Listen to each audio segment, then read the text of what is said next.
who know nothing. We are free. We fear nothing. We are free. The dead now. This wasn't a normal hurt. What do you mean? We could hear them. They were whispering to each other. We are free. Now is the end of the world. Trail ends here. You are where you do not belong. No!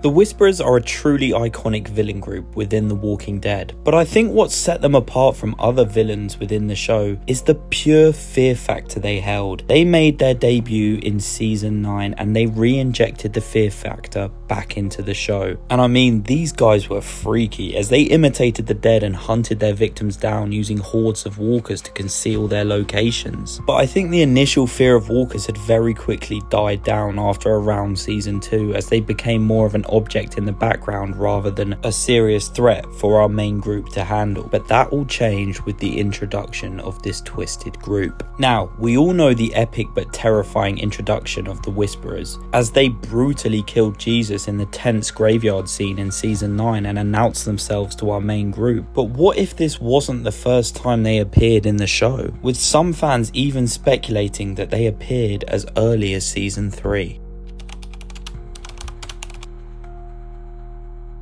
This fan theory states that the Whisperers had been around as early as season 3, and the evidence we have to support this is Lizzie. Lizzie is a character who becomes infatuated by the walkers and believes that they are still humans, and thinks if you kill people, as long as their brain isn't damaged, they will just come back like normal. Lizzie is a character who the writers based loosely off Axel from the comics in terms of creating unease at the prison. In the show, Axel is shot in the head by the governor, but in the comics he was actually a twisted serial killer, even killing Herschel's daughter Beth Green. And although Lizzie isn't a serial killer, we see her kill animals, feed walkers, and even kill her own sister, and if Carol hadn't made her look at the flowers, she most definitely would have ended up as a serial killer. But what if Lizzie wasn't crazy? What if she just misinterpreted what she saw? What if she encountered a horde of Whisperers and heard them speaking to one another, hence why she thought walkers were still people? And that would also explain why she said that they spoke to her. Did she in fact come into contact with the Whisperers before arriving at the prison? Another and arguably more compelling reason for this theory is Morgan Jones. After the death of his son Dwayne, Morgan becomes crazy and dangerous and starts to lose his sanity as he struggles to battle with the reality of losing both his wife and his son to the apocalypse.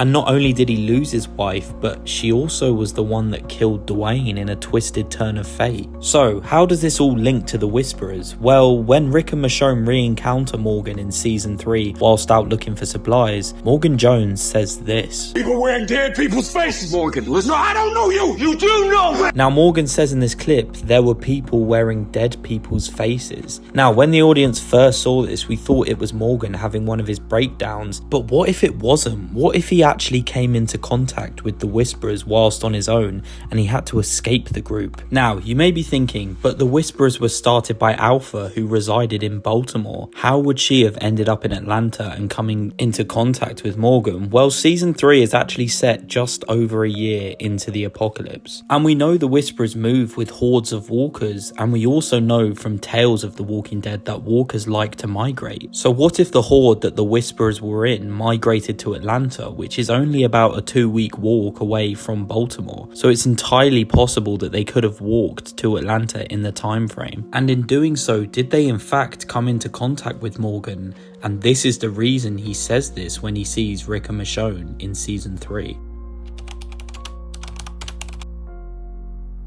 Now, the reason I made this video is this theory gained quite a lot of attention during season 9 of The Walking Dead, and I've just recently seen people talking about it on my timeline. So it shows that this theory holds some weight within the Walking Dead community. However, this theory, although it's a very cool concept, is basically impossible to have happened. So let's go over all the holes in this theory. First of all, in Tales we learn Hera was formerly the leader of the Whisperers before Alpha. And before Alpha was in charge, the Whisperers were actually a less hostile group, and they actually welcomed people in, as they were just normal people trying to survive. And we also know that Alpha met Beta sometime in 2014 before taking over the Whisperers, as Alpha kills Hera and turns the group hostile. But this timeline means that the Whisperers didn't actually turn hostile until around 2014, which puts us towards the end of season 5, basically meaning the timelines don't match up at all. Secondly, we never hear Morgan mention this again, so we can pretty safely assume that he wasn't referring to Whisperers in season 3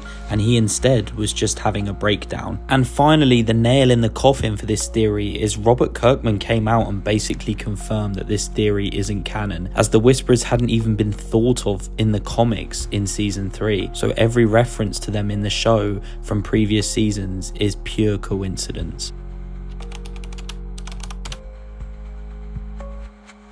This interesting theory is pretty well known amongst the community, and although I think it's well thought out and pretty compelling, I ultimately think it holds very little weight and has basically been debunked at this point. However, I don't think it's completely out of the realms of possibility that maybe Lizzie or Morgan did come into contact with a group who imitated the dead, similar to the Whisperers, as we see this a lot of times in the main show and in the spin-off shows, such as Nick Clark from Fear the Walking Dead. So they could have encountered one of these groups, whether they were friendly or not is left up to your interpretation. But the more likely scenario, however, is Morgan was just having a crazy episode and Lizzie was just turned into a product of her environment due to all the death that surrounded her. But let me know what you guys think down below, and let me know your favourite fan theories from The Walking Dead in the comments section below. And thank you so much for watching. I hope you all enjoyed. Please don't forget to like and subscribe, or if you're feeling really generous, you can become a member of the channel down below, which include various perks listed. But thank you for watching,